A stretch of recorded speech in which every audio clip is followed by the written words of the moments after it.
Grace to you and peace from God our Father and the Lord Jesus Christ. Amen.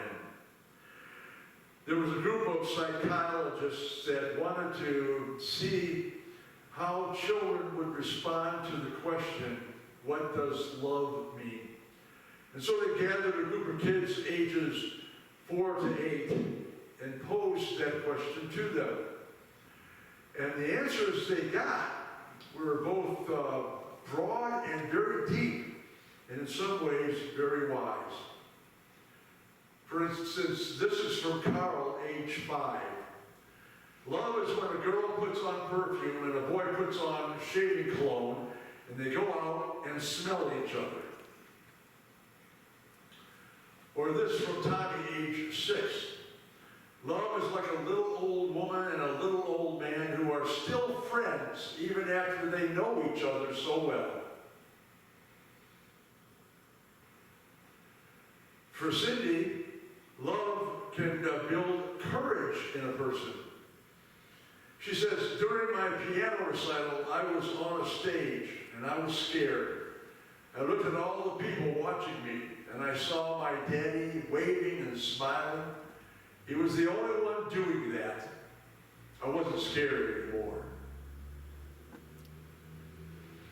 All right, now grab a hold of this image from Karen, age 7.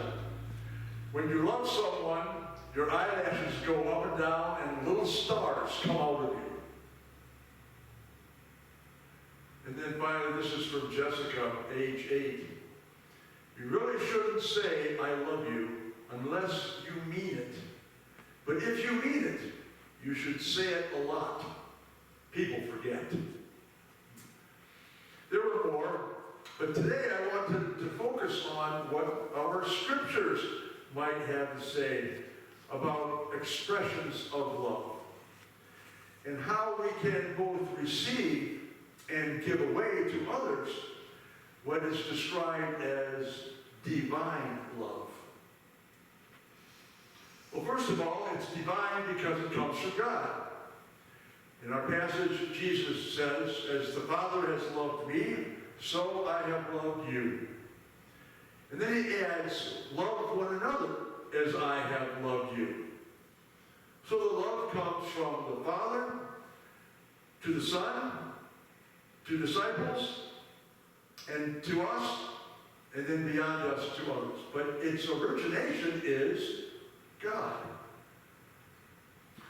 What is more is that when Jesus says, love one another as I have loved you, he's a little different than some of the other gospel writers. They have said, love your neighbor as yourself. And while it was presumed that everybody loved themselves, they didn't have notions of low self-esteem or self-loathing, this is still a little different twist to it. It's love that comes from the Father, through the Son, through disciples, to the world. It's divine love. And then Jesus also lifts the bar on such love when he writes, no one has greater love than this, to lay down one's life for one's friends. And you can do that in a very literal, physical way. And there have been many people who have literally laid down their lives for another. But one can do that in other ways as well. There are other ways, for instance, to lay down one's life.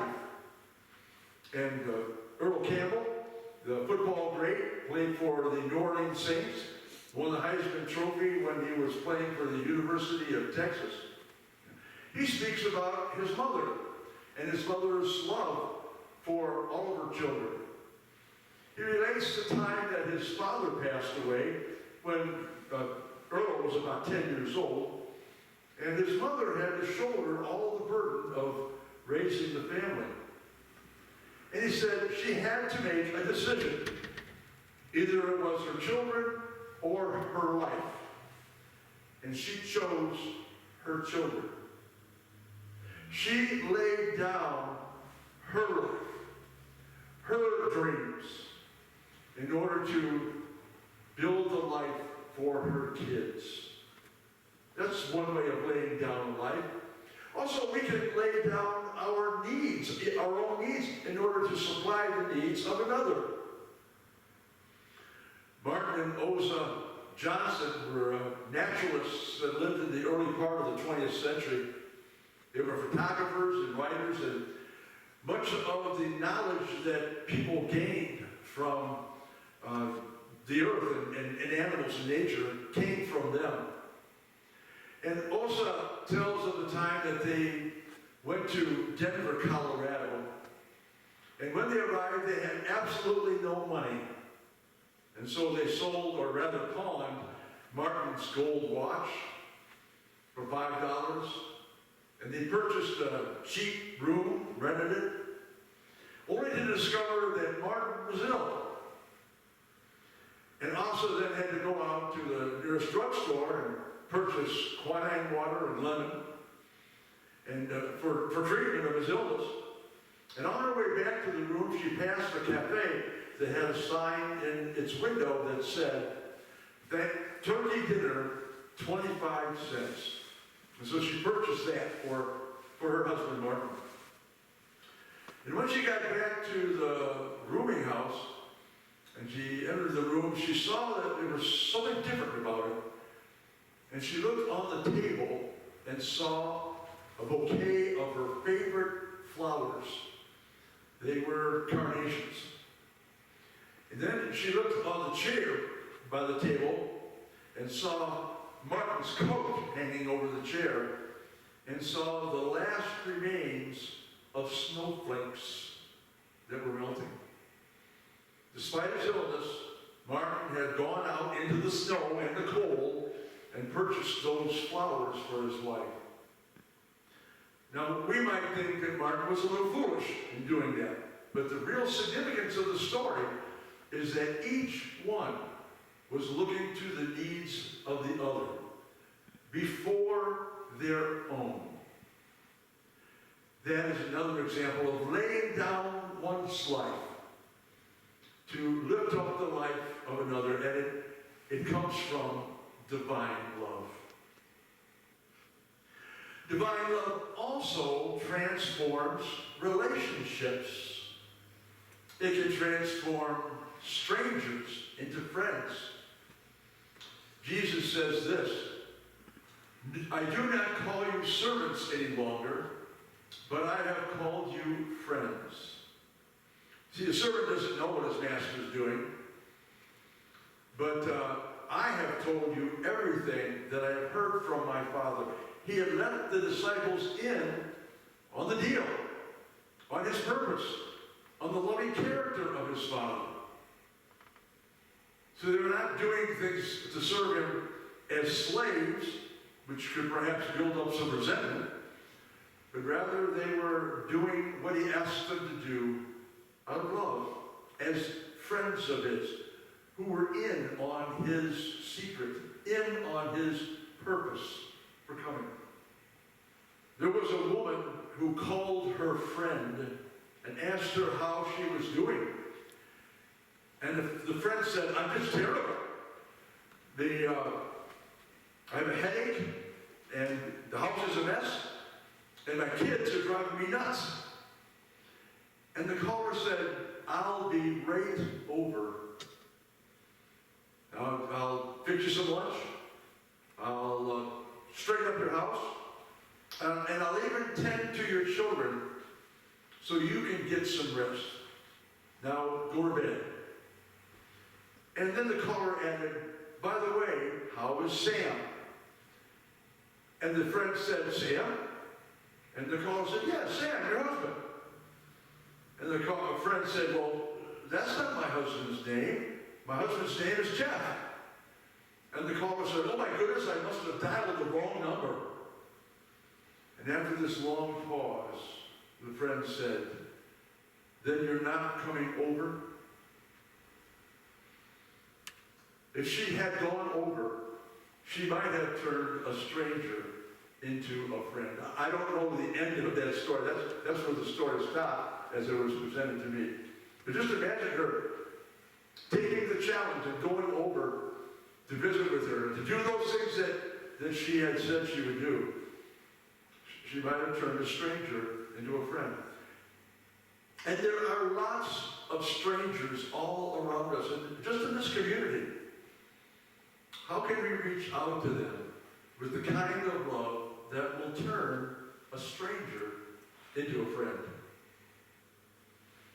We can even turn enemies into friends with divine love. Listen to 6-year-old Nika, for instance, from that list that I had before.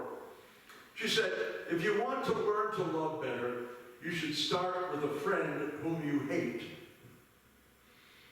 Yes. Transforming relationships. That's the power of divine love as well. And then finally, it brings a joy.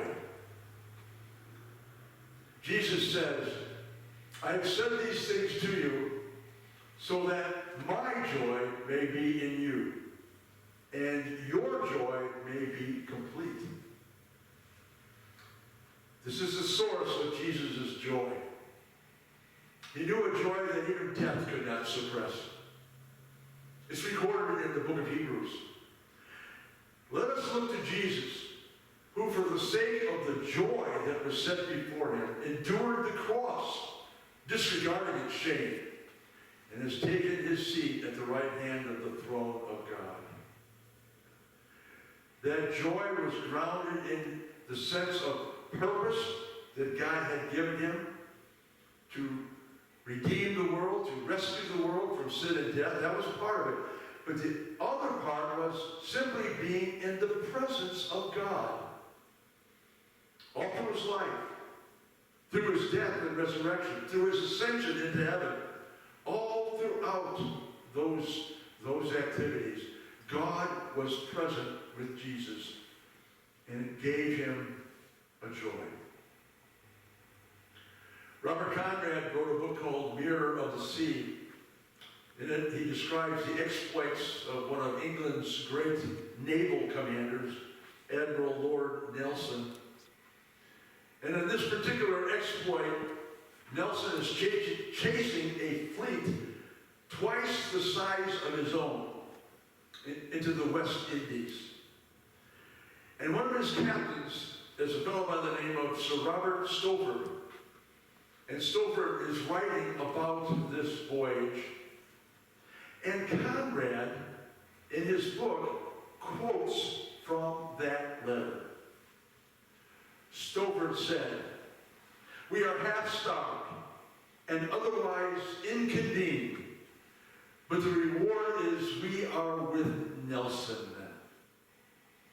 It was a confidence they had in their commander. We are with someone who is even greater than Nelson, Jesus Christ. He is not only present with us in communion, when we hear his word, but in our daily lives. And that presence gives us a joy which is unshakable, because it is grounded in and framed by divine love.